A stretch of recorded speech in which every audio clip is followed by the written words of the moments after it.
Hi guys, welcome back to my YouTube channel. It's me again, your teacher Jen. So if you have time to search for my YouTube channel here, so it's Teacher Jen Tutorials, please do subscribe and hit the notification so that you'll be updated with my new uploads.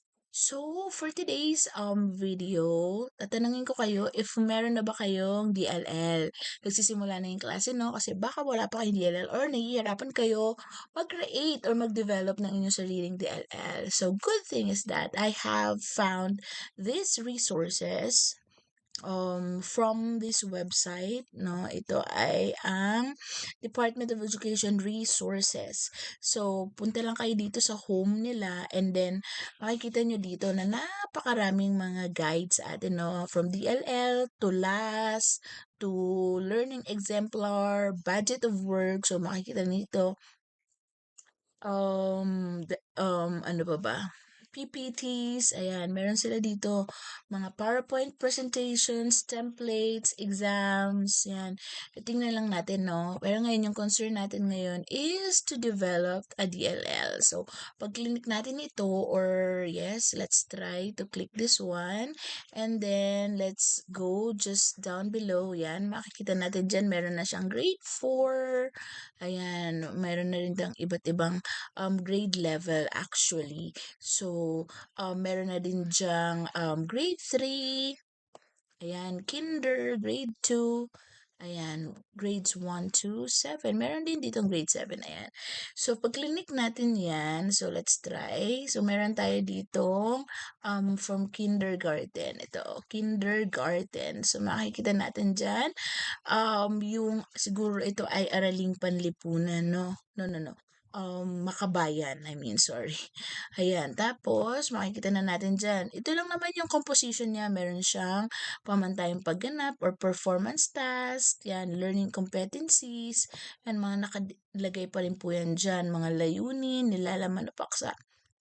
Ayan. So, nandito na rin, naka-specific na rin dito yung routine activities. Tas kung ilang minutes dapat nakalagay din dyan, no? Tapos, dito, mga message, questions, yan, supervised activity, up until the very last part of the task. So, guided na po tayo, no? Actually, this is for the whole week. Bali, itong ginawa niya is WDLL or Weekly Daily Lesson Log.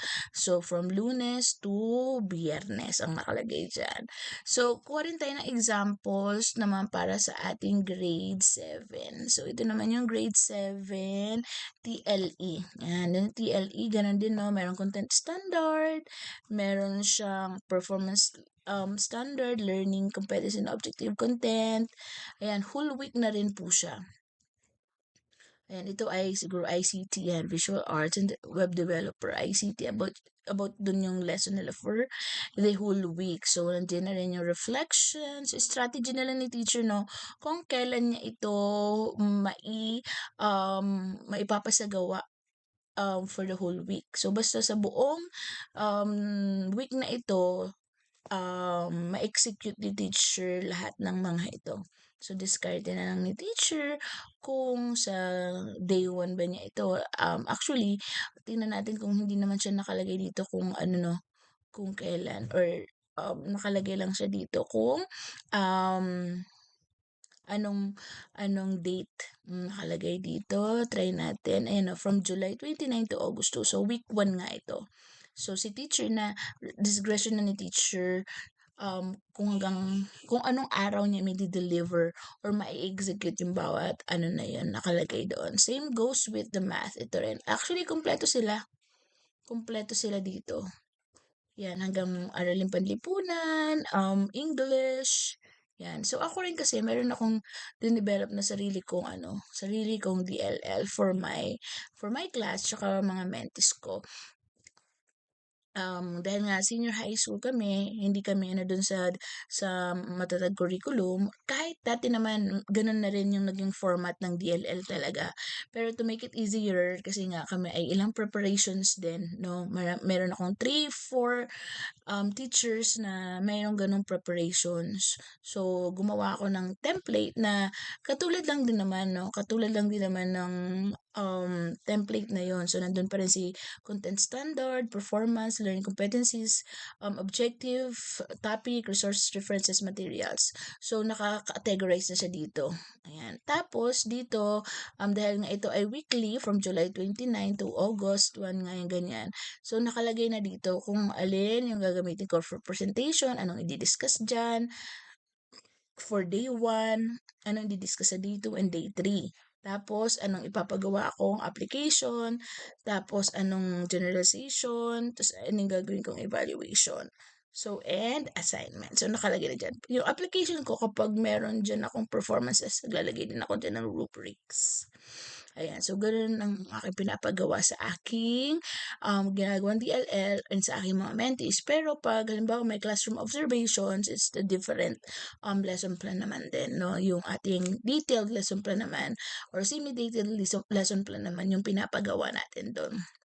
So, ayun, if you really have time to visit this website, you can visit this one because this is very, very helpful nga, no? Nandoon lahat ng mga resources, nandito lahat ng mga resources natin na kailangan. Even this learning activity sheet, no? Meron na dito mga learning activity sheets na pwede nating magamit. Like, for example, for a PP4 lesson, 'di ba? Ito yung kanyang activity sheets. Ayan. Ayan, nandiyan na rin yung mga lessons, andiyan na rin. Parang ito yung parang magiging ano ng mga estudyante. Ayan, meron na rin dyan. So, napakaganda, no? At least, meron na tayong guide para dito. Modelong Banghay. Yan. Tapos, tingnan natin. Yan, thank you sa sponsors. Tingnan natin naman. This is for grade 4. Tingin tayo sa ibang year level. Ang nakik natin is grade 4. So, tingin tayo ng last ng grade 7. Yan. Grade 7 last. And then, favorite ko talaga kasi TLE talaga ako. Yun talagang gusto kong nabibisita. Ayan.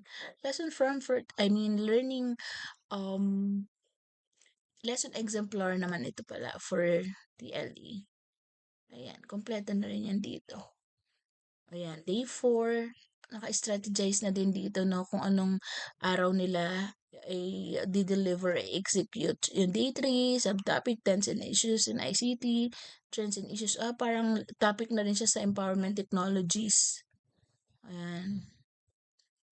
Yan. So, if you want to visit this website, ilalagay ko na rin siguro yung link nito dito sa aking YouTube channel so you can enjoy searching or meron pa naman siguro ibang mga resources kayo, no? Pero this one is for me very convenient tsaka reliable na website for our materials. Thank you very much again, guys, and please subscribe to my YouTube channel. Thank you very much.